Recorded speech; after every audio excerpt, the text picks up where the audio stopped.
Oke, selamat siang Bapak Ibu sekalian. Assalamualaikum warahmatullahi wabarakatuh. Salam sejahtera untuk kita semua. Dulu nama budaya, salam kebajikan, salam sehat untuk kita semua. Bapak Ibu sekalian, pertama-tama kami ucapkan terima kasih atas peluangan waktu untuk bisa bergabung ke dalam ruang Zoom pada kesempatan siang hari ini, di mana pada kesempatan siang hari ini kami akan menyampaikan beberapa informasi terkait dengan program bantuan pengembangan diseminasi pengetahuan yang akan kami bagi ke dalam beberapa jenis program bantuan. Nah, untuk itu Bapak Ibu sekalian, kami akan menyampaikan terkait dengan bagaimana fungsi kita berkontribusi di dalam program-program diseminasi pengetahuan. Sebagaimana yang mungkin Bapak Ibu sudah ketahui sebelumnya bahwa program-program diseminasi pengetahuan itu sudah dikembangkan 5 tahun lebih ya, dengan berbagai macam pola, mulai dari diseminasi dalam bentuk video pembelajaran, kemudian video dokumenter, ada juga berbagai macam pengembangan inovasi pembelajaran, kemudian untuk modul digital, itu semua merupakan satu upaya kita untuk mengkinikan terkait dengan metode pembelajaran kita kepada mahasiswa kita. Nah, Bapak Ibu sekalian, sebagai salah satu bagian penting di dalam untuk meningkatkan kualitas pembelajaran, dan ini nanti akan berdampak kepada peningkatan kualitas kurikulum dan kualitas lulusan kita, maka kami dari Direktorat Kajian dan Inovasi Akademik berencana untuk di tahun 2020 ini memberikan beberapa model pendampingan dan juga bantuan untuk pengembangan diseminasi pengetahuan. Nah, pada kesempatan pertama ini saya akan menyampaikan terkait dengan bagaimana strategi yang bisa kita lakukan untuk melakukan perluasan pengetahuan melalui berbagai macam pola, diantaranya adalah dengan kredensial mikro pada platform UGM online. Bapak Ibu sekalian, di akhir tahun 2023 lalu, tepatnya pada Dies, itu UGM sudah meluncurkan satu platform baru sebagai upgrade atau platform baru yang ini menjadi bagian yang tidak terpisahkan dari selama ini sudah kita kembangkan dan kelola bersama melalui platform ELOK. Jadi Bapak Ibu pasti sudah familiar dengan ELOK, maka sekarang kita akan menambah satu sistem baru di dalam pembelajaran melalui platform UGM. Nah, kenapa UGM online ini hadir bagi UGM? Karena saat ini kalau kita ketahui sebenarnya sudah beberapa tahun terdahulu berbagai macam model pembelajaran jarak jauh, kemudian pembelajaran daring itu sudah dikembangkan oleh berbagai perguruan tinggi di dunia, termasuk perguruan tinggi terkemuka. Itu mereka juga sudah punya satu fasilitas untuk perluasan diseminasi pengetahuan yang di dalam kampusnya melalui berbagai macam model pembelajaran. Nah, pada kesempatan ini selain pada perguruan tinggi kelas dunia, itu juga kita bisa ikuti dan bisa peroleh berbagai macam pengetahuan baru dari perguruan tinggi yang mungkin kita tidak pernah membayangkan bahwa mereka itu akan memberikan diseminasi dalam bentuk yang mudah untuk diakses.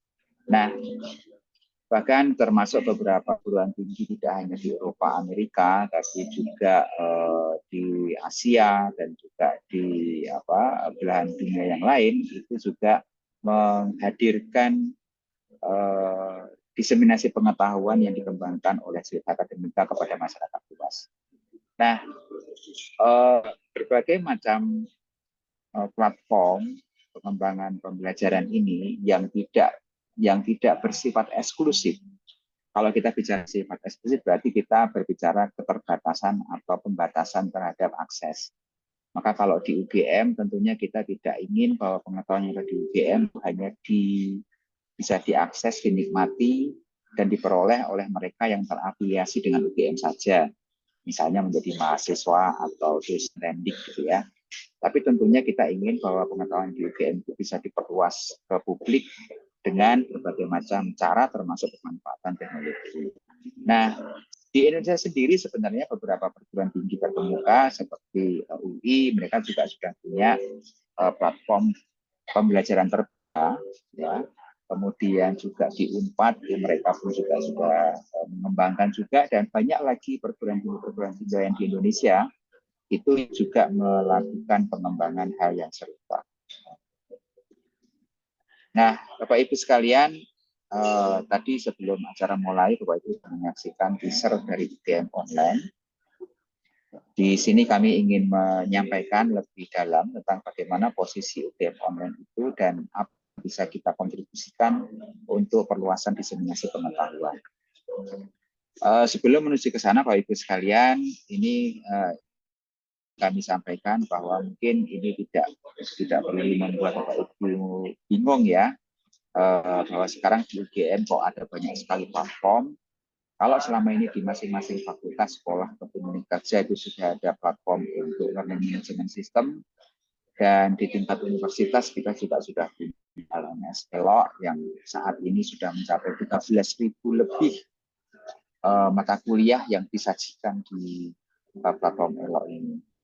Dan juga kita sudah punya SIMaster yang sampai saat ini masih aktif untuk digunakan sebagai media komunikasi dan penyebaran informasi termasuk juga materi pembelajaran oleh dosen kepada mahasiswa. Nah, pada level diseminasi ke publik kita meluncurkan UGM Online yang ini Bapak Ibu bisa lihat bahwa target utama dari UGM Online adalah pada masyarakat luas. Tidak hanya kepada internal UGM, tapi targetnya adalah kepada masyarakat luas melalui platform Massive Open Online Course. Nah, Massive Open Online Courses ini merupakan satu metode pembelajaran daring yang bersifat terbuka dengan memanfaatkan teknologi internet yang itu dapat diakses secara luas oleh masyarakat. Dan itu bisa dilakukan sepanjang waktu. Nah, tentunya ini bagi Indonesia, bagi UGM dan Indonesia ini tentu menjadi bagian dari kontribusi UGM ya untuk meningkatkan APK di Indonesia. Nah, di dalam UGM Online itu kami mendorong Bapak Ibu dosen untuk menyajikan konten-konten berkualitas melalui bentuk kredensial mikro. Apa itu kredensial mikro? Kredensial mikro merupakan salah satu bagian dari pembelajaran hari terbuka yang penyelenggaraan materinya itu bersifat spesifik untuk kompetensi tertentu dan mungkin itu kecil gitu ya, disusun dalam sebuah rangkaian yang nanti kalau peserta mengikuti rangkaian tersebut maka dia akan mendapatkan satu kompetensi utuh yang itu bisa meningkatkan atau bisa digunakan untuk upgrade knowledge dan skill dari peserta. Nah, UGM Online memiliki beberapa target pengguna mulai dari masyarakat umum, pengambil kebijakan, profesional, praktisi, sektor swasta gitu ya, termasuk juga akademisi dan dimungkinkan juga bagi dosen untuk bisa mengaksesnya. Sekali lagi, target utama dari UGM Online adalah pengguna publik, meskipun mahasiswa pun dimungkinkan untuk bisa mengakses. Dengan Permendikbud nomor 53 tahun 2023, di mana mahasiswa itu direkomendasikan untuk dapat belajar menggunakan platform di luar kampus yang bersifat kredensial, berupa kredensial mikro. Nah, dalam pengembangan itu sekalian, 1 tahun yang lalu kami sudah mendampingi Bapak Ibu dosen yang bersedia untuk menjadi pelopor pengembangan konten di UGM Online. Saat ini ada sekitar 60 courses judul yang sudah disajikan di UGM Online, dan sampai awal tahun kemarin itu dienroll oleh 2.200 lebih, dan kemudian ada 7.000 mahasiswa yang mengikuti baik dari mata UGM maupun dari luar UGM. Dan ini melibatkan 34 dosen yang menjadi instruktur di dalam pengembangannya. Nah, harapannya di tahun 2024 ini akan lebih masif lagi. Oleh karena itu, semua bentuk bantuan pendampingan dan juga dukungan dari DKIA ini menjadi muaranya ke nanti UGM online. Nah, beberapa contoh course di UGM online ini Bapak Ibu bisa lihat di sini yang kalau kemudian digunakan oleh mahasiswa itu dapat disetarakan dengan SKS tertentu gitu ya, sesuai dengan paket kompetensi yang dirancang di dalamnya.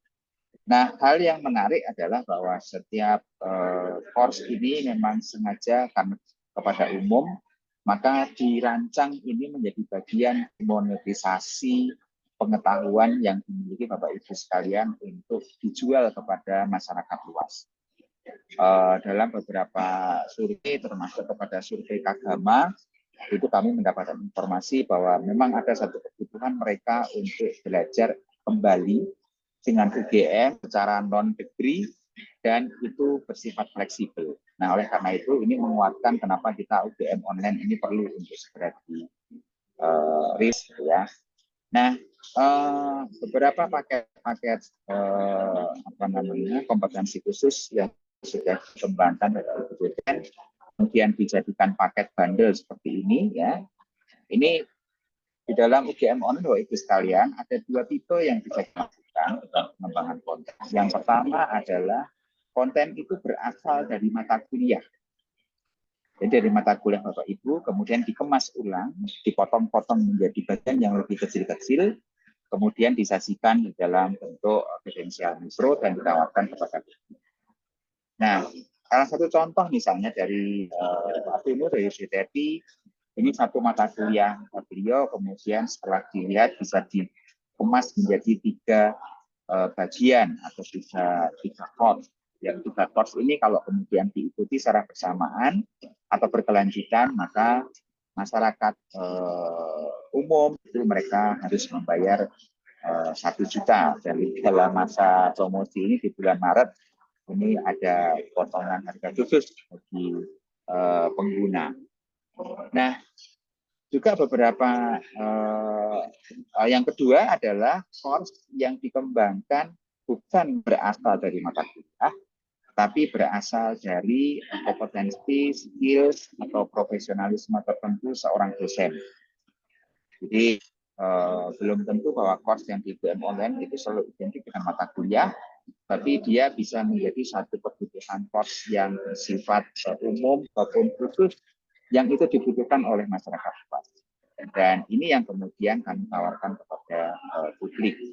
Jadi ada banyak sekali beberapa modul yang sudah kita tawarkan di UGM online, atau nanti bisa melihat di website UGM online.id.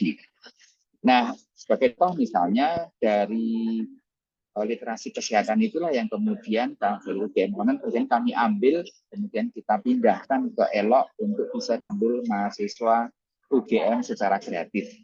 Dan ini menjadi bagian dari KKN PPM yang sekarang kebijakannya sudah harus 10 SKS, yang 2 SKS-nya itu diambil melalui mata kuliah literasi kesehatan yang disajikan secara daring penuh di ELOK yang semuanya berasal dari materi yang tadi UGM online.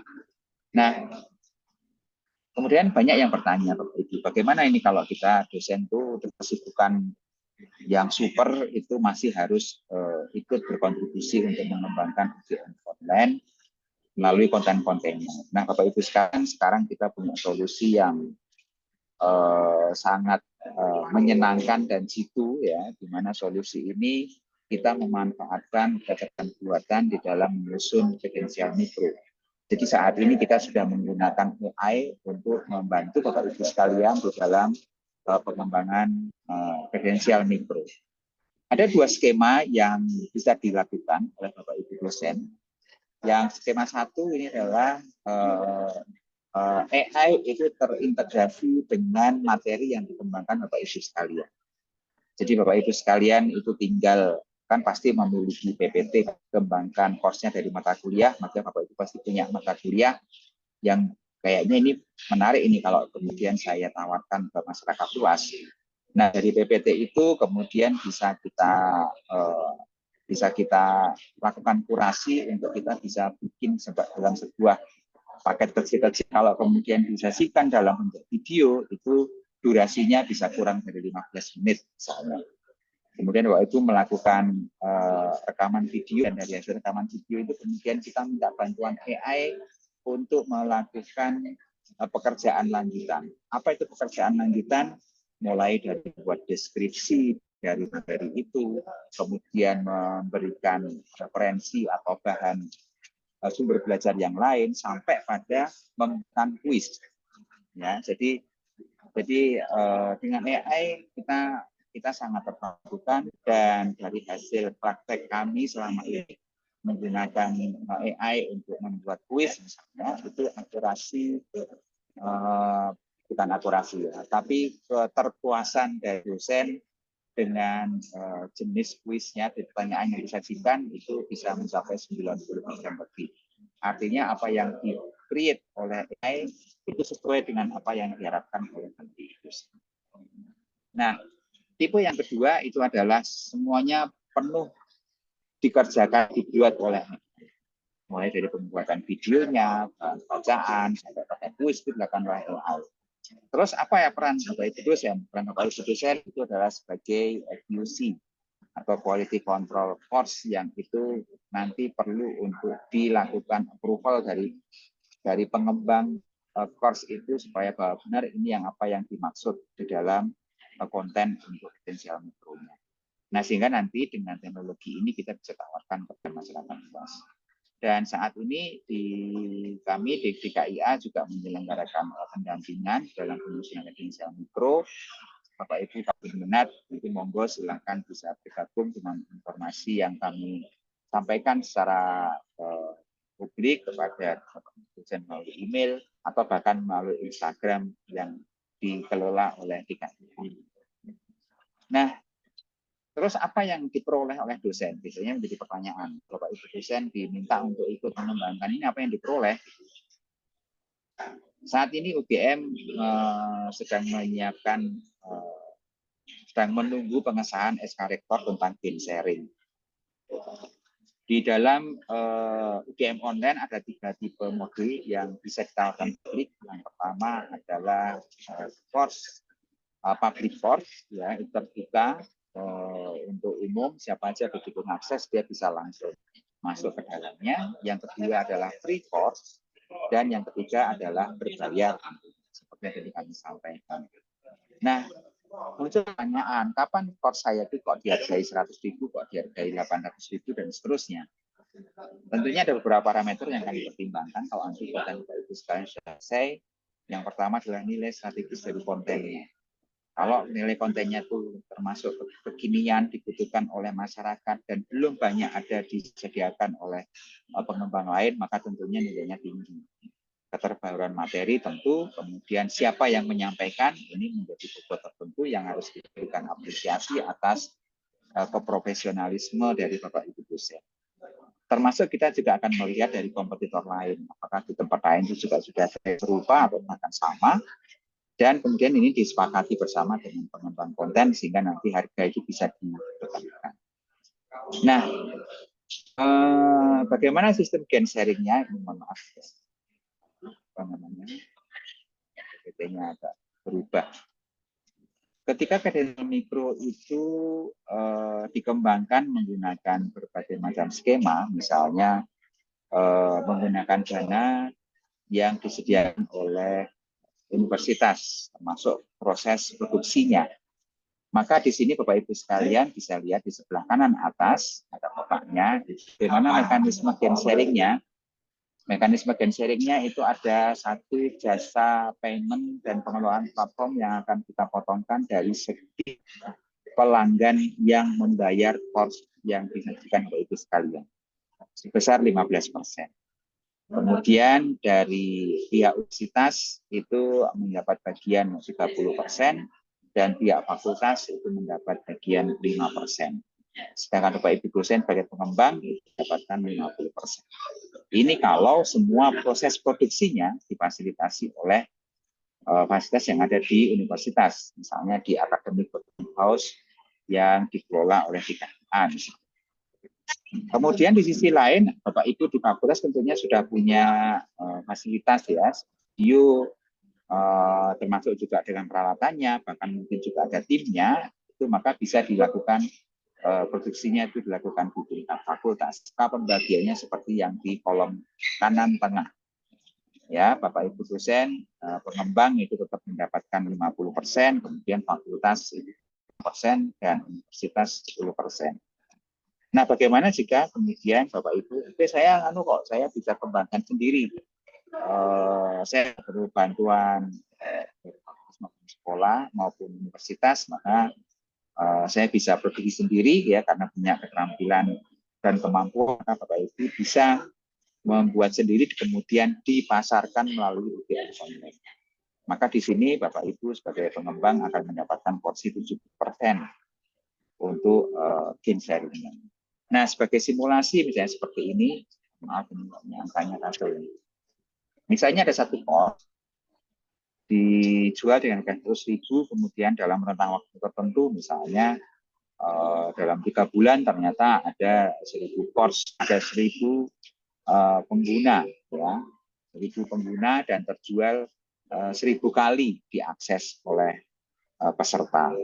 Kemudian kebetulan course ini dikerjakan sendiri Bapak Ibu sekalian ya tanpa menggunakan dana dan fasilitas dari fakultas maupun universitas, maka kalau kemudian ini dikalikan kemudian dibagikan persentase, maka Bapak Ibu bisa mendapatkan sampai 70%. Ini juga akan berubah kalau kemudian nanti dikembangkan menggunakan infrastruktur fakultas maupun di universitas. Nah, bagaimana cara mendeteksinya? Ketika Bapak Ibu menyetorkan course yang akan diunggah di UGM online, kami di DKIA melakukan proses kurasi dan proses penstatan terkait dengan course tersebut. Oh, ternyata itu dikembangkan sendiri Bapak Ibu sekalian, maka akan kami statuskan pada tipe 3.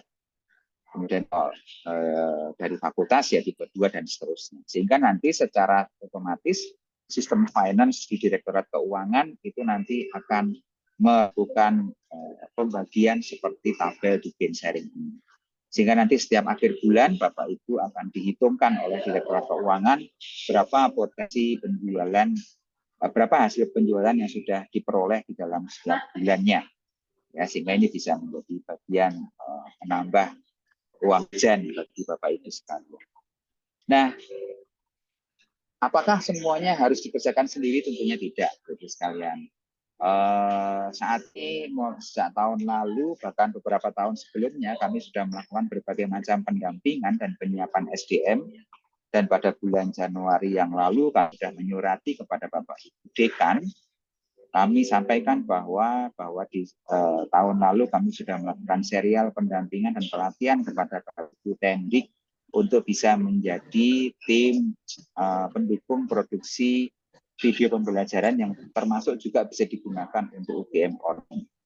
Nah, beberapa kegiatan yang sudah kami lakukan sejak awal tahun 2023 berupa pelatihan-pelatihan, termasuk juga untuk penguatan unit pendukung di tingkat fakultas, sehingga sekarang saat ini di setiap fakultas pasti sudah ada tim dukung untuk produksi diseminasi pengetahuan yang informasinya sudah kami sampaikan kepada fakultas masing-masing. Dan beberapa workshop pun juga sudah dilakukan, bahkan termasuk adalah kepada program studi. Nah, kami setiap Kamis itu rutin mengadakan kegiatan klinik MOOC dengan kapasitas kita batasi 20 peserta karena ruang kapasitas yang terbatas di APH. Bapak Ibu nanti silakan tunggu pengumumannya di media sosial kami akan sampaikan kalau ada klinik semacam ini. Bahkan nanti setelah pengumuman hibah ini, insentif ini, kemudian nanti Bapak Ibu yang diterima nanti akan kami lakukan pendampingan untuk produksi video pembelajaran yang bisa digunakan untuk UGM online juga. Nah, sehingga dari sini kami bisa memberikan pendampingan secara rutin kepada Bapak Ibu sekalian, sehingga harapannya nanti proses produksi video pembelajaran, video dokumenter, sampai kepada video untuk mendukung UGM online itu bisa diproduksi secara cepat, tidak hanya menggantungkan kepada fasilitas yang ada di tingkat universitas.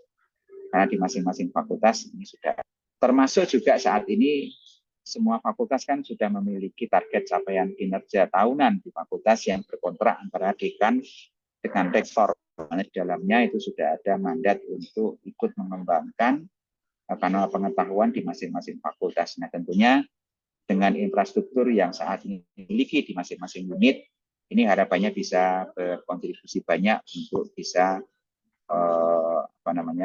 meningkatkan kualitas dari media yang dikembangkan.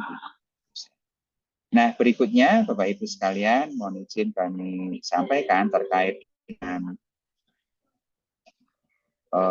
bantuan pendanaan.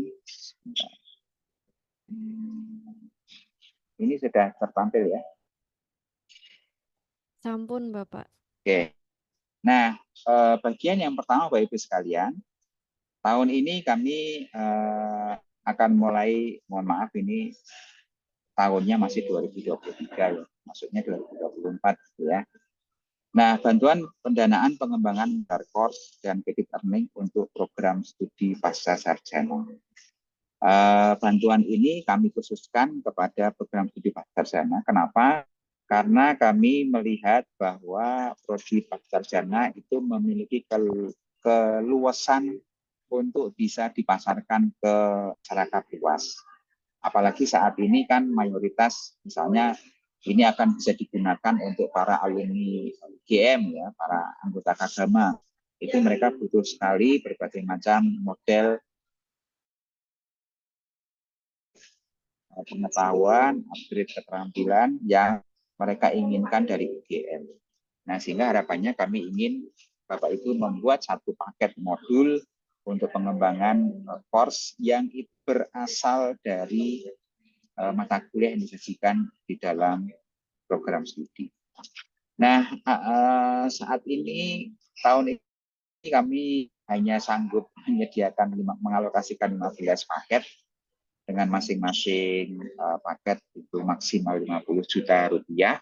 Untuk apa? Tentunya ini beberapa target yang kami harapkan bisa dihasilkan dari pendanaan ini adalah Bapak Ibu bisa menyusun 5 modul yang bersumber dari 5 mata kuliah dari kurikulum prodi pasca sarjana masing-masing. Ya, nanti bentuknya seperti apa, nanti Bapak Ibu bisa melihat secara detail di panduan. Kemudian ini harapannya dari keseluruhan modul digital ini itu diproduksi sendiri oleh Bapak Ibu sekalian. Artinya entah itu dengan memanfaatkan fasilitas yang dimiliki sendiri maupun ada di fakultas maupun ada di universitas. Jadi bukan ngambil YouTube misalnya ya, ngambil dari YouTube kemudian di crop ataupun dipotong kemudian disajikan sebagai bagian utama dari modul yang disajikan di fakultas. Nah, bentuknya seperti apa? Misalnya sebuah mata kuliah tentunya didesain memiliki capaian pembelajaran mata kuliah ya. Misalnya ada 3 CPMK, maka setiap CPMK itu bisa menjadi satu modul kredensial, ya kredensial mikro. Sehingga dalam mata kuliah A gitu akan punya A1, kredensial mikro 1, 2, dan 3. Ada 3 modul, di mana setiap modul itu bisa terdiri dari beberapa submodul yang setiap submodul itu berisi video pendek ya, 10 sampai 15 menit maksimal, syukur-syukur kalau kurang dari 10 menit ya. Ada bahan ajarnya, ada ada sumber belajar yang direkomendasikan sampai pada assessment yang bisa disiapkan, tadi kami sampaikan bisa menggunakan AI. Kurang lebih bentuknya akan seperti itu. Nah, beberapa karakteristik yang harus diperhatikan adalah bahwa kami mengharapkan dari modul digital yang dikembangkan itu bisa bersifat self-paced. Jadi tidak perlu ada intervensi atau peran dosen ketika course ini diikuti atau dibeli oleh peserta. Artinya peserta itu bisa menyelesaikan dari A sampai Z secara mandiri.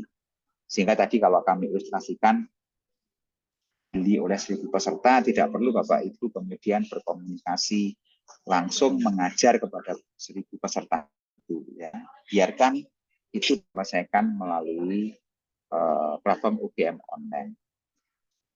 Nah, ini beberapa informasi penting. Saat ini kita sedang memasuki masa untuk pengajuan proposal, jadi kami harapkan Bapak Ibu di program studi pasca sarjana itu bisa membuat satu paket modul yang berisi minimal 5 mata kuliah yang kemudian nanti bisa dikemas ulang untuk bisa menjadi kredensial mikro yang kemudian akan kita jual atau pasarkan melalui UGM online. Nah, untuk pengajuan proposal itu bisa melihat di Simaster dengan memilih hibah yang diselenggarakan oleh Direktorat Kajian dan Inovasi Akademik. Mungkin demikian yang bisa kami sampaikan. Monggo selanjutnya saya kembalikan kepada Mbak Ikra. Terima kasih. Baik, terima kasih Pak Atma atas penjelasannya terkait dengan kredensial mikro UGM dan juga program bantuan pendanaan pengembangan modular course dan credit earning untuk program studi pasca sarjana. Baik Bapak Ibu, sebelum memasuki materi berikutnya, mari Bapak Ibu kita mendokumentasikan terlebih dahulu kegiatan pada pagi hari ini. Mohon maaf pada siang hari ini. Bapak Ibu dimohon untuk mengaktifkan kamera terlebih dahulu Monggo Bapak Ibu bisa diaktifkan kameranya dulu. Kita dokumentasikan terlebih dahulu sosialisasi ini Baik. Saya hitung sampai 3 Bapak Ibu. 1, 2, 3. Satu kali lagi. 1, 2, 3. Baik, terima kasih Bapak Ibu sudah bersedia berfoto bersama begitu Untuk sesi tanya jawab nanti di akhir Bapak Ibu, di akhir sesi setelah seluruh materi disampaikan akan ada sesi sendiri untuk tanya jawab seluruh materi. Kita lanjutkan saja Bu untuk materi selanjutnya yaitu pemaparan materi terkait dengan insentif video pembelajaran yang akan disampaikan oleh Dr. Irwan Indrayanto Alisius SSI MSc. Kepada Bapak Irwan dipersilahkan. Monggo Bapak. Baik, terima kasih Mbak Ikra. Bapak Ibu sekalian, semoga suara saya terdengar. Izin melanjutkan tadi yang disampaikan Pak Mayong terkait dengan insentif yang tadi sebelumnya itu untuk prodi. Jadi satu prodi mendapatkan 50 juta untuk mengembangkan mengembangkan 5 modul masing-masing itu jadi 10 ya. Nah, yang di sini ini dapat diajukan oleh Bapak Ibu sekalian, jadi tidak di level prodi. Ini untuk pengembangan inovasi pembelajaran daring penuh melalui mata kuliah terbuka MOC, kemudian dalam platform UGM online. Jadi ini seperti yang tadi ini adalah insentif. Jadi bedanya dengan yang tadi level prodi, ini adalah level individu. Pada saat ini kita mempunyai 30 slot untuk pendanaan Bapak Ibu sekalian. Masing-masing akan mendapatkan 10 juta. 10 juta ini untuk apa? Jadi Bapak Ibu mengembangkan suatu materi yang dikembangkan dari suatu mata kuliah. Mata kuliahnya itu minimal bobotnya 2 SKS. Kemudian dijadikan 2 modul. Nanti akan kami berikan contoh modulnya. Jadi satu modul yang pertama ini setara dengan 1 SKS, memiliki satu capaian pembelajaran dan diikuti oleh self-paced. Jadi peserta ini ngikuti hanya menonton Bapak Ibu sekalian menyampaikan rekaman videonya. Oleh karena itu di situ harus disusun seperti yang tadi disampaikan Pak Mayong. Jadi kalau modulnya itu harus self-paced, berarti ada beberapa konsep termasuk juga dipotong kecil-kecil, kemudian videonya juga pendek-pendek. Kemudian yang berikutnya modul kedua, jadi ini ada 2 modul, satu modul adalah fully self-paced, yang kedua ini bisa self-paced atau hybrid. Hybrid itu artinya Bapak Ibu juga mempunyai Zoom session. Ini nanti kami berikan beberapa contoh. Jadi secara diagram seperti ini Bapak Ibu sekalian. Jadi untuk modul digital yang berupa MOC ini insentifnya Bapak Ibu akan mendapatkan dana untuk mengembangkan 2 modul yang dari SKS-nya satunya yang modul pertama itu adalah 1 capaian pembelajaran. Kemudian ini wajib self-paced dan yang modul kedua ini bisa dilakukan dengan hybrid atau fully self-paced juga bisa. Kalau yang pertama itu setara 1 SKS, yang kedua itu minimal 1 SKS. Jadi kalau Bapak Ibu mempunyai mata kuliah yang akan di-MOC-kan setara 3 SKS, mungkin Bapak Ibu membuat pertama adalah 1 SKS dulu yang fully self-paced, dan yang kedua ini bisa saja nanti hybrid. Setiap modul, ini ketentuannya Bapak Ibu sekalian, setiap modul itu terdiri dari minimal 6 submodul. Nanti bisa diberikan contohnya. Jadi 6 submodul ini masing-masing berisi sumber belajar digital. Jadi satu subtopik itu ada video, ada referensi, dan juga ada kuis.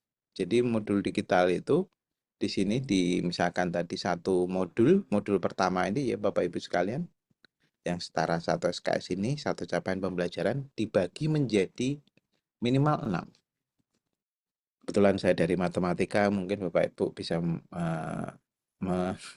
memahami kira-kira kalau contohnya misalkan Bapak Ibu sudah pernah dengar integral ya. Integral mungkin bagian pertama adalah definisi integral, kemudian sejarah integral.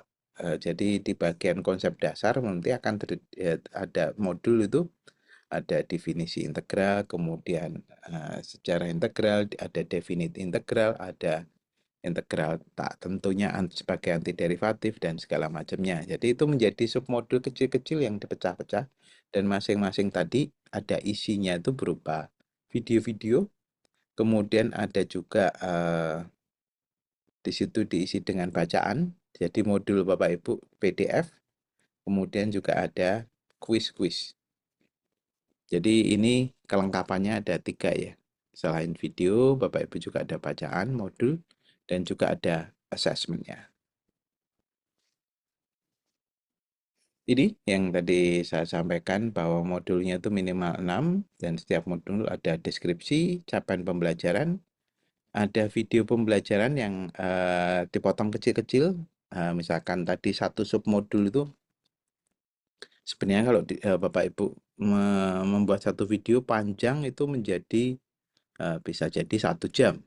Tapi dengan konsep mikrokredensial ini, Bapak Ibu mengembangkan video dengan satu subtopik spesifik.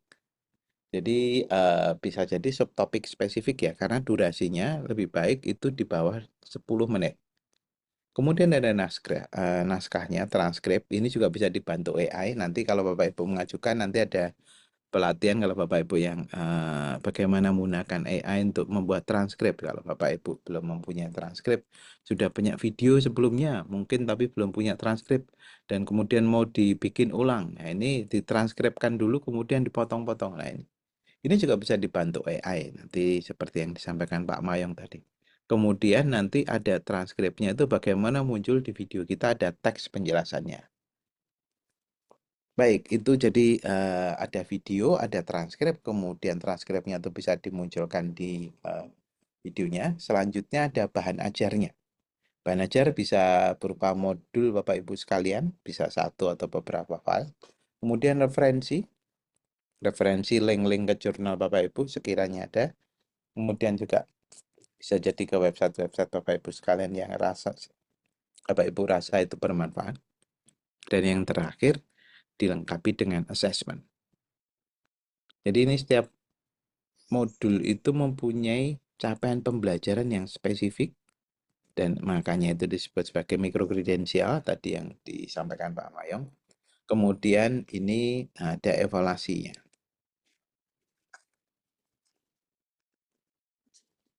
Kalau menurut tata waktu ini kita ada di 6 Maret, jadi masih ada waktu Bapak Ibu sekalian ini di semester. Nanti ada proses evaluasi, kemudian ada pengumuman di akhir Maret. Kemudian setelah itu pelaksanaan nanti tentu saja di dalam pelaksanaan nanti ada pendampingan yang tadi Pak Mayong tadi sampaikan, ada pendampingan bagaimana membuat video dan menggunakan AI untuk assessment dan gunakan untuk kuis dan segala macam nanti bisa menjadi materi pelatihan. Di situ ada Monef di bulan Juni tanggal 13. Akhirnya itu di batas akhirnya adalah di 9 September. Harapannya ini bisa digunakan di bulan Oktober nanti pencairannya karena ini modelnya insentif Bapak Ibu sekalian adalah setelah Bapak Ibu selesai nanti akan diberikan insentifnya sebesar 10 juta tadi bagi 30 pemenang. Demikian kira-kira Bapak Ibu terkait dengan untuk mikrokredensial ini. Kalau Bapak Ibu nanti di sesi tanya jawab bisa menyampaikan beberapa yang masih bingungan. Kalau Bapak Ibu mungkin cek di Udemy, demikianlah struktur yang kita inginkan. Ada submodul yang kecil-kecil, kemudian masing-masing submodul ada kuisnya, sehingga nanti bisa diikuti secara self-paced. Demikian saya kembalikan ke Mbak Ikra untuk masih ada 2 hibah yang ingin kita sampaikan. Turun. Baik, matur nuwun Pak Irawan atas penjelasannya terkait dengan insentif pengembangan inovasi pembelajaran MOOC dalam platform UGM online. Bapak Ibu, apabila ada pertanyaan dapat menulis di kolom chat terlebih dahulu nggih. Untuk tanya jawab akan ada di akhir sesi. Kita lanjutkan terlebih dahulu untuk pemaparan selanjutnya yaitu terkait dengan insentif video pembelajaran dan insentif jurnal inovasi akademik yang akan disampaikan oleh Dr. Ngadisi STP MSc kepada Ibu Ngadisi, dipersilahkan. Monggo Ibu. Baik, terima kasih Mbak Ikra. Selamat sore Bapak Ibu semua. Terima kasih atas partisipasi Bapak Ibu pada sore hari ini terkait dengan insentif yang diselenggarakan oleh Direktorat Kajian dan Inovasi Akademik. Melanjutkan, tadi sudah ada 2 insentif yang disampaikan. Yang pertama adalah modular course untuk prodi pasca sarjana, kemudian yang kedua itu adalah MOOC, sama mirip seperti yang modular course, tetapi penyelenggaranya adalah pengembangnya adalah individu. Dan kemudian yang ketiga itu adalah insentif pengembangan konten pembelajaran. Sekali lagi bahwa di sini sebagai sumber belajar Bapak Ibu yang kemudian berbagai macam tadi yang dikemas dalam kuliah, dan yang di sini adalah sumber belajar bagi mahasiswa baik yang UGM ataupun non UGM dalam bentuk video diseminasi ilmu pengetahuan dari kegiatan Tridharma Bapak Ibu. Ini bukan kali pertama Direktorat Kajian dan Inovasi Akademik menyelenggarakan insentif ini. Bapak Ibu mungkin dulu mengenalnya dengan istilah video dokumenter. Pada tahun ini kami memiliki 50 paket insentif yang senilai masing-masing adalah 15 juta untuk satu video diseminasi Bapak Ibu. Nah, kemudian video diseminasi ini itu alur atau luarannya ini apa? Luaran dari video diseminasi ilmu pengetahuan ini adalah berkaitan dengan video dari atau konten video ini berasal dari kegiatan Tridharma, baik itu pendidikan, penelitian, dan pengabdian pada masyarakat yang memiliki tema berkaitan dengan Sustainable Development Goals, dan kemudian dimanfaatkan atau kemudian luaran ini harapannya adalah memperkaya dari kanal pengetahuan yang ada di masing-masing fakultas. Tentunya adalah sebagai sumber belajar bagi mahasiswa. Maka di sini ada keterkaitan nanti video diseminasi pengetahuan ini berkaitan untuk mendukung terhadap mata kuliah tentu yang ada di prodi atau ada di fakultas Bapak Ibu. Nah, kemudian jenis video diseminasinya ini ada 4 jenis Bapak Ibu. Yang pertama adalah kegiatan penelitian lapangan atau eksplorasi. Kedua adalah penelusuran sejarah, seni, dan budaya. Jenis video yang ketiga adalah ekspos hasil penelitian atau hasil inovasi iptek yang bisa berupa purwarupa dan lain-lain. Dan yang keempat adalah jenis video diseminasi yang berupa implementasi kegiatan yang berkaitan dengan Education for Sustainable Development.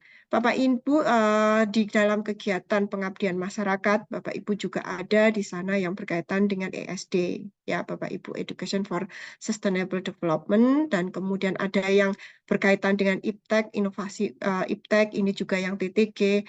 Mari Bapak Ibu bisa kemudian kegiatan pengabdian ini dikemas dalam sebuah video dengan kualitas yang lebih baik, lebih tinggi Bapak Ibu, dan kemudian digunakan untuk kegiatan pendidikan.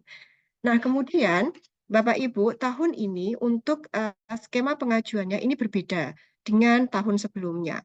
Jadi ada proposal awal Bapak Ibu yang disusun oleh tim yang terdiri dari beberapa poin, yaitu judul videonya, kemudian latar belakang dengan isi itu adalah alasan pemilihan tema video yang diajukan dan kemudian kaitannya dengan SDGs.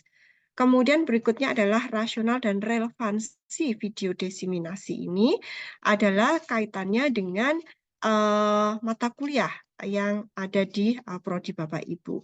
Kemudian adalah jenis videonya tadi, apakah tadi eksplorasi penelitian, eksplorasi kegiatan lapangan, atau kemudian berkaitan dengan kegiatan ESD.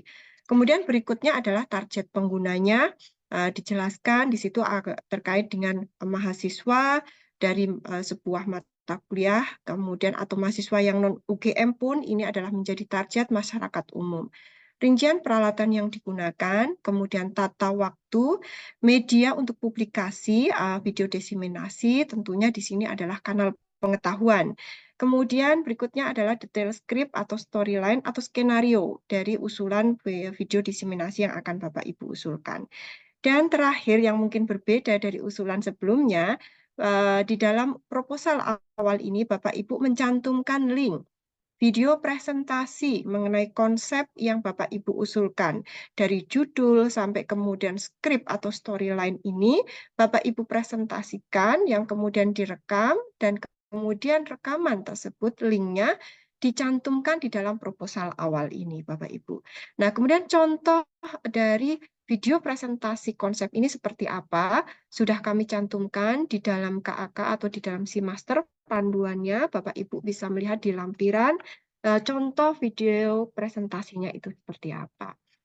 Kemudian berikutnya Bapak Ibu terkait dengan timeline atau kegiatan insentif video ini. Yang pertama itu adalah mulai dari publish di SIMaster dan kemudian pengajuan proposal awal Bapak Ibu.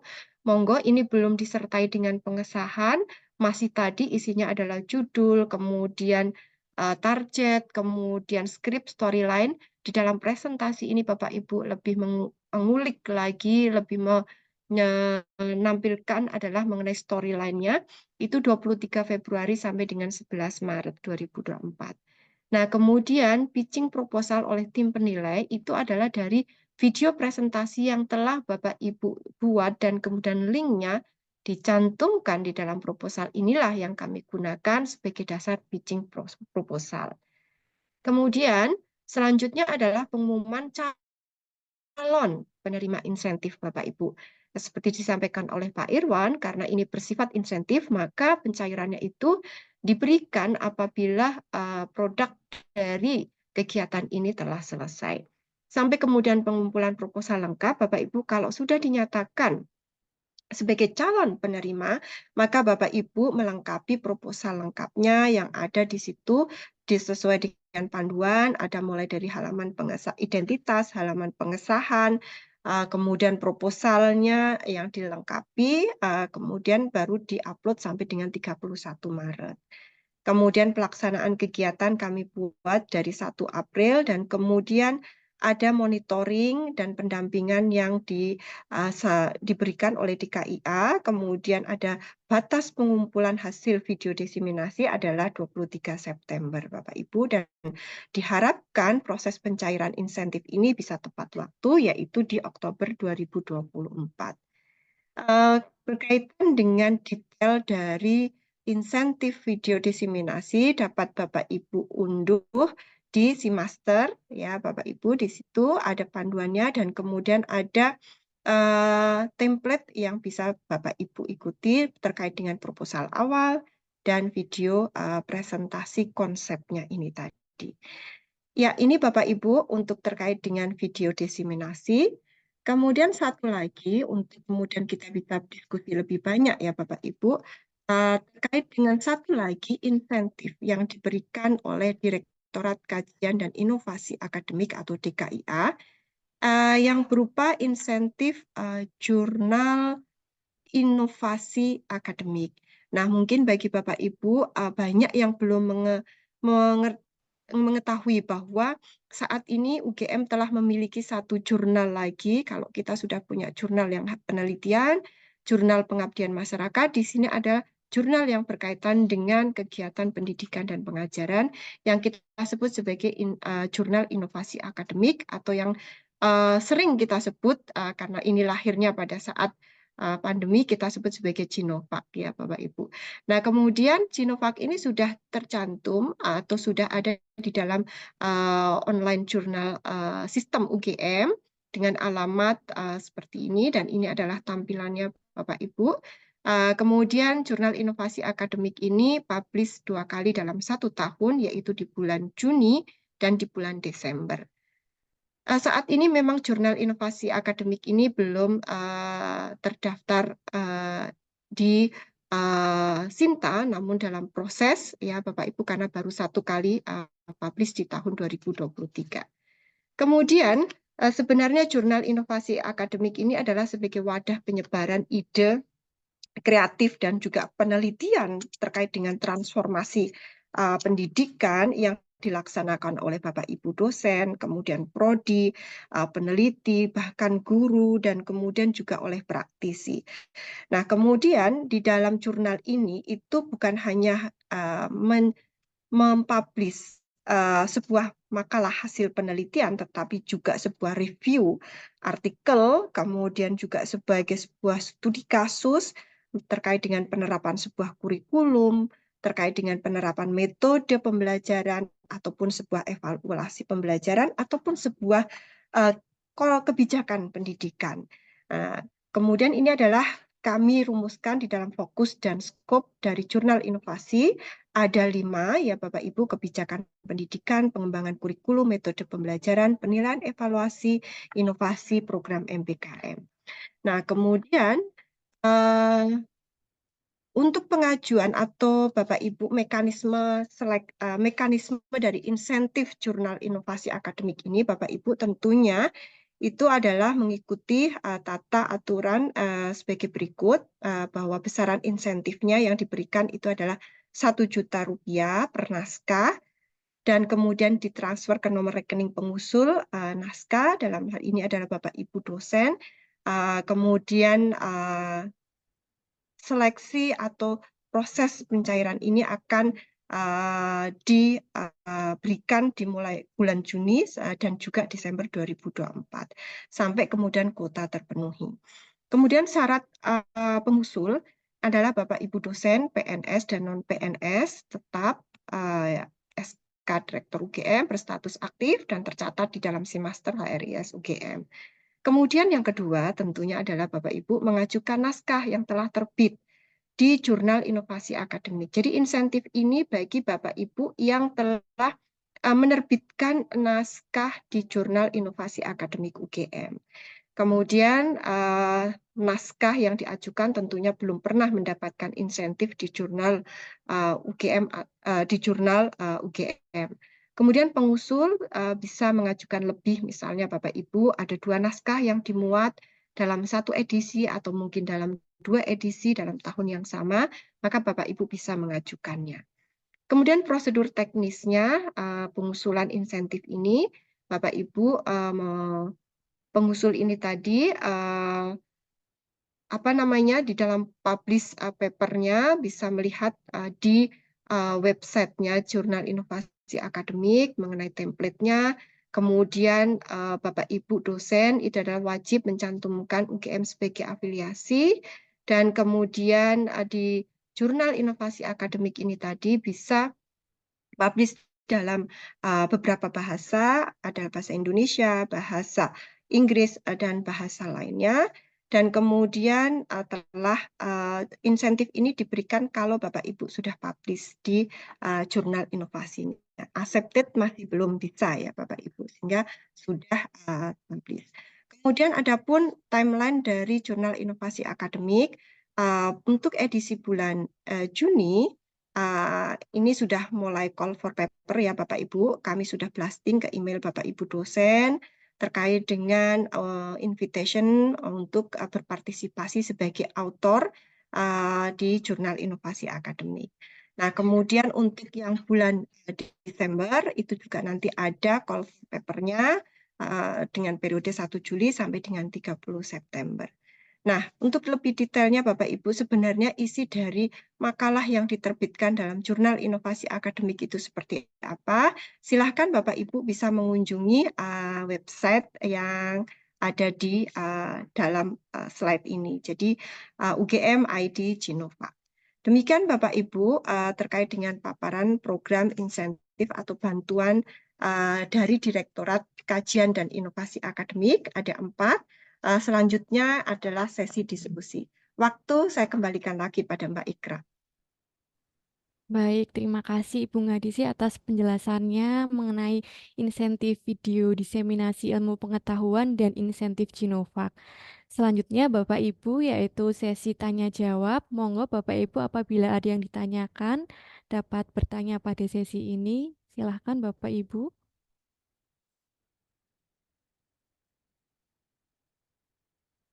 Ini ada satu pertanyaan di kolom chat untuk Ibu Ngadisi, nggih, Bu.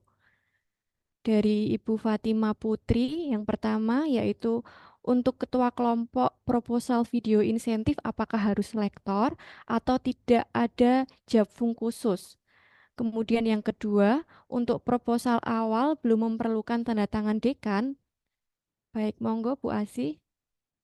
Oke, Mbak Ikra, terima kasih. Sepertinya ada pertanyaan yang berkaitan dengan modular course. Yang pertama ini terkait dengan modular course. Ini ada 2 pertanyaan. Monggo untuk prioritas terlebih dahulu biar tidak tertumpuk. Pada Pak Mayong atau Pak Irwan, ada pertanyaan terkait dengan modular course dari Ibu Zuliati.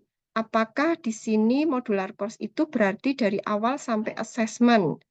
Kemudian atau hanya satu chapter atau bagian kuliah?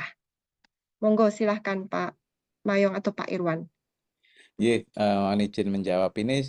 Bu Zuliati sepertinya sudah terjawab juga, tapi intinya seperti ini Bapak Ibu sekalian. Jadi kalau untuk modular course itu tadi kan memang terdiri dari 5 modul tadi ya, 5 modul yang disebut sebagai mikrokredensial tadi ya. Jadi satu modul itu terdiri dari 6 submodul. Dan setiap 6 submodul itu dilengkapi dengan masing-masing ada video yang tadi pendek-pendek, dan kemudian nanti ada juga bacaan dan juga ada assessment. Semoga Bu Zul sudah terjawab ya tadi Bu Zul. Kalau ada izin saya tampilkan dulu mungkin beberapa yang ada di tempat kita ya, sambil Bapak Ibu nanti memikirkan itunya. Jadi misalkan ada di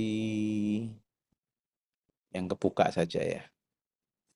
Kita cari semua yang kebuka kemarin itu kursusnya ada di sebentar.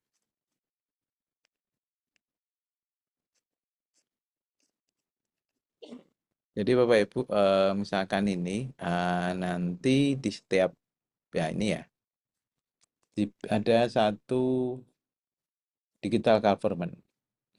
Karena ini self-paced Bapak Ibu sekalian, biasanya kalau Bapak Ibu membuat mata kuliah self-paced berarti knowledge biasanya yang disampaikan di situ knowledge, sehingga lebih mudah untuk dilakukan assessment-nya berupa multiple choice. Jadi seperti ini ada digital government, ada deskripsi, kemudian ada capaian pembelajaran, CPMK-nya di sini, satu CPMK di sini, kemudian ada dibagi menjadi 6, 1, 2, 3, 4, 5, 6, 7, 8. Di sini ada 8. Masing-masing ada video-videonya. Bisa jadi ada video-video, kemudian ada bacaan, dan juga masing-masing dilengkapi dengan kuis. Jadi seperti ini, nanti Bapak Ibu bisa cek. Di UGM Manual formatnya seperti ini. Kalau di tempat lain yang dulu kita kembangkan berupa modular course yang cukup panjang, ini adalah yang mini MBA yang di FEB. Di sini ada sesi Zoom-nya, jadi ada sesinya ya self-guided, self-paced, jadi seperti yang tadi disampaikan, tapi kemudian ada Zoom-nya. Jadi tadi yang disampaikan hybrid itu bisa aja videonya, tapi kemudian ada diskusi dan pendalaman kasus ini dengan Zoom. Jadi modulnya itu berupa modul hybrid. Jadi nanti Bapak Ibu juga bisa lihat yang ada di Udemy. Di Udemy juga ada beberapa contoh forestry. Misalkan forestry, salah ketik nggak ketemu ya. Ya, forestry. Nah, nanti dilihat Bapak Ibu sekalian, misalkan yang harganya duration-nya saya sini ya. Jadi untuk durasi videonya, karena di sini setara dengan 1 SKS, kadang-kadang mungkin menjadi penyamaan apakah 1 SKS berarti videonya 45 jam mungkin. Jadi jawabannya tidak, Bapak Ibu sekalian. Misalkan di sini ya, ini ada yang machine learning Bapak Ibu, yang dari DIGE atau dari DTT yang belajar ini A to Z sampai programmingnya dengan ChatGPT dan segala macam. Video bisa jadi di sini cukup panjang. Di sini kalau kita lihat videonya ada sampai 42 jam. Kemudian ada exercise, ada artikel dan segala macamnya. Semoga memberikan gambaran lebih lengkap. Monggo Bu Asih dilanjutkan kalau yang pertanyaan keduanya. Baik, terima kasih Pak Irwan. Untuk selanjutnya berkaitan dengan pertanyaan dari Ibu Fatima Putri terkait dengan video diseminasi. Jadi yang pertama, apakah ketua kelompok proposal ini harus lektor atau tidak ada jabatan fungsional khusus? Untuk kami tampilkan terkait dengan panduannya, Bapak Ibu. Di dalam panduan bahwa tidak tertulis untuk ketua pengusulnya itu harus memiliki jabatan fungsional atau harus rektor. Tetapi di sini Bapak Ibu bahwa disebutkan untuk timnya, tim pelaksana, Bapak Ibu sudah terlihat bahwa susunan tim pelaksana pembuatan video diseminasi, ini minimal salah satu tim pengembangnya atau tim pelaksana ini memiliki pengalaman atau keterampilan dalam produksi video diseminasi yang dapat ditunjukkan dengan bukti sertifikat, misalnya sertifikat pelatihan.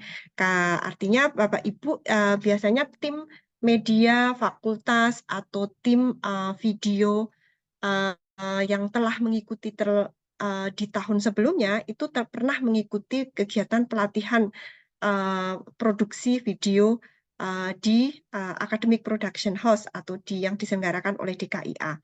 Maka di situ ada bukti sertifikatnya, atau mungkin sertifikat yang diperoleh dari luar karena kebetulan misalnya mengikuti pelatihan sejenis terkait dengan video itu di luar UGM. Maka di sini syaratnya adalah ini, Bapak Ibu, tidak ada aturan yang jabatan fungsional, tetapi salah satu timnya itu pernah memiliki pengalaman atau keterampilan dalam produksi video dan ada bukti sertifikatnya. Oke, kemudian pertanyaan yang kedua berkaitan dengan untuk proposal awal, apakah sudah perlu tanda tangan dekan? Untuk proposal awal ini belum ada tanda tangan. Jadi idea Bapak Ibu mengikuti ada template-nya Bapak Ibu sekitar 2 lembar, lebih fokus pada storyline-nya dan kemudian kemanfaatan dari video ini apa dan kemudian sasarannya di mana, relasi hubungannya dengan SDGs itu di poin di mana dan kemudian ada video presentasi dari Bapak Ibu. Nah, sehingga yang di proposal lengkap itu baru kemudian ada tanda tangan dekan. Nggih, kemudian nyambung lagi nggih Pak Irwan, ini ada pertanyaan dari Ibu Sartini. Kalau pernah dapat insentif video sebelumnya, bolehkah mengajukan insentif ini lagi untuk mata kuliah lain atau harus ikut skema yang lain? Nah, di dalam panduan Bapak Ibu tidak tertulis bahwa larangan bagi Bapak Ibu yang pernah mendapatkan insentif ini kemudian mengajukan lagi ya. Larangan bahwa yang berpartisipasi di sini itu hanya yang baru gitu. Jadi monggo Bapak Ibu yang pernah mendapatkan insentif kemudian mengajukan video diseminasi yang berbeda tentunya, meskipun itu relasinya itu dengan satu mata kuliah yang mungkin sama dengan mata kuliah yang sebelumnya. Tetapi poinnya tentunya Bapak Ibu kan akan berbeda, karena konten videonya, muatan SDGs-nya itu juga mungkin akan berbeda Bapak Ibu. Yang jelas videonya ini karena mata kuliah tadi dipreteli ada submodul, tentunya ada video-video yang berbeda. Nah, itu yang akan digunakan oleh Bapak Ibu. Tetapi video diseminasi ini bukan video pembelajaran seperti yang digunakan di modular course atau MOC ya Bapak Ibu, karena ini lebih memang mengarahnya ke video dokumenter. Itu Bapak Ibu yang berkaitan dengan diseminasi. Ada pertanyaan dari Pak Fajar, untuk video presentasi apakah bisa diwakilkan oleh anggota tim yang terlibat? Monggo Bapak Ibu, karena video presentasi konsep ini itu adalah oleh tim, apakah akan dipresentasikan oleh Bapak Ibu Ketua, Ketua atau kemudian oleh tim yang melakukan. Tetapi harapannya itu adalah dari Bapak Ibu Ketua Pengusul, karena yang nanti akan menjadi backbone atau inti di dalam video ini adalah Bapak Ibu Ketua Pengusulnya. Ya, bisa diwakilkan apabila memang kondisi Bapak Ibu yang mungkin sedang berada di luar kota, tidak bisa kemudian membuat video presentasi ini. Silahkan Bapak Ibu. Ya, mungkin ada pertanyaan lagi yang belum terjawab, atau sudah nggih Pak Irwan?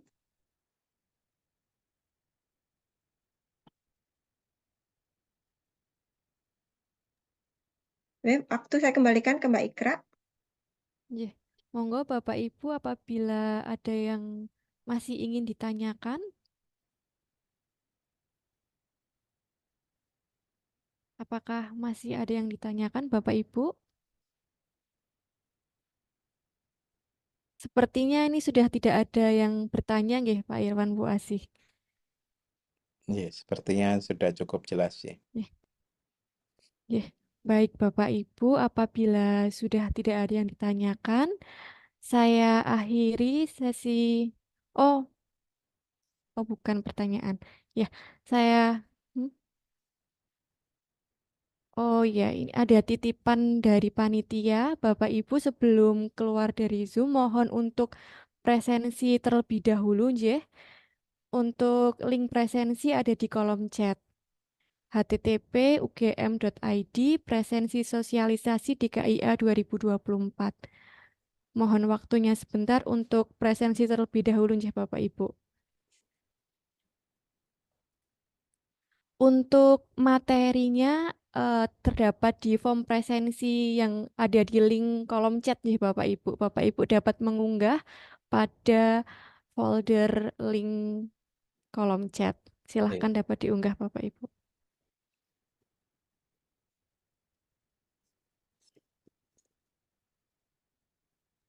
Baik Bapak Ibu, karena sudah tidak ada yang ditanyakan, saya akhiri sesi sosialisasi pada sore hari ini. Semoga melalui program insentif yang diselenggarakan oleh DKI ini Bapak Ibu dapat terus berinovasi sehingga dapat membawa kebaikan untuk Universitas Gadjah Mada. Demikian Bapak Ibu, saya akhiri pertemuan pada hari ini. Terima kasih atas waktunya. Wassalamualaikum warahmatullahi wabarakatuh.